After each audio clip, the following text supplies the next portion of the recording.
qui ouvre la porte de BMC Fashion Coiffe. Donc voilà, après...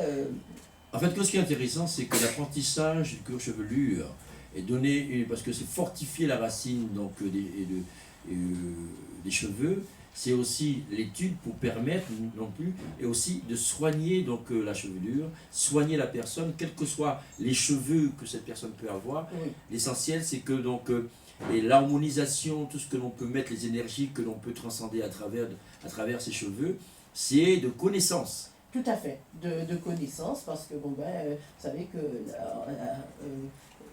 dans notre formation de la coiffure, on nous apprend à connaître le cuir chevelu. Celui qui est très assidu à avoir donc sa coiffure, c'est très important pour son aspect professionnel, directrice, etc. Est-ce que la coiffure donne un sens au professionnel, des fois quand on sait le travailler?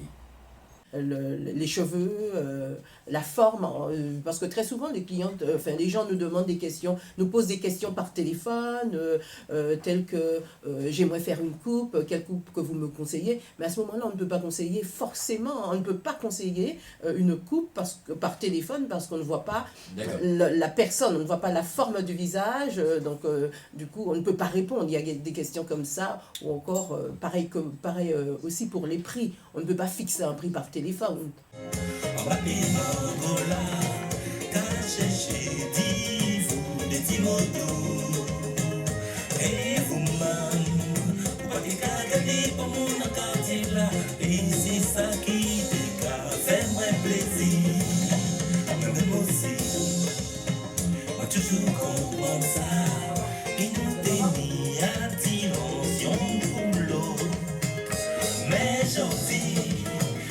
Mélodie pour pas oublier, en hommage à Rêve là, nous t'es là.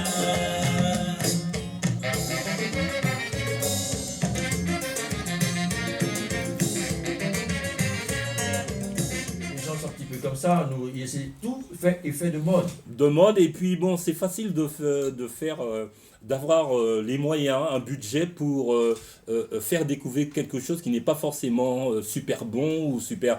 Il suffit d'avoir de l'argent, de faire une grosse publicité un peu partout, et forcément ça va marcher parce que les gens ils vont voir cette image partout, ils vont dire mais c'est quoi, ils seront attirés, mais forcément le produit ou la chose qu'on veut vendre n'est pas forcément bon. J'avais 10 ans, j'ai fait une robe de soirée pour ma mère, et comme j'aimais aussi broder avec des perles, donc je lui avais brodé une robe, je crois qu'à l'époque c'était quand il y avait la Perfecta ou la Montaigne, je sais pas, le Perfecta. Et elle allait dans une soirée avec mon père, et j'avais pris en fin de compte une nappe qu'elle avait, et j'avais brodé, j'avais fait la robe à la main, et j'avais pas de machine, et j'avais brodé des perles sur tout le haut. Donc, quand tu et ma mère, elle a eu un succès. Alors ça remonte. Hein. Ah, beaucoup de châle. C'est-à-dire, j'ai regardé François, voilà, et puis j'ai trouvé que ça, par exemple, ce modèle allait lui aller, mais juste en le regardant. En gourmet de châle, ouais. Voilà, donc voilà, mesdames et messieurs, voilà, mesdames et messieurs, donc, et si effectivement vous voulez... à peine une semaine, hein, voilà. Oui, c'est à peine si vous voulez justement ces prix défiant toute concurrence, si vous avez envie d'être habillé par Dominique, et tu dis un nom, Dominique... Alors, Dominique Ortolé.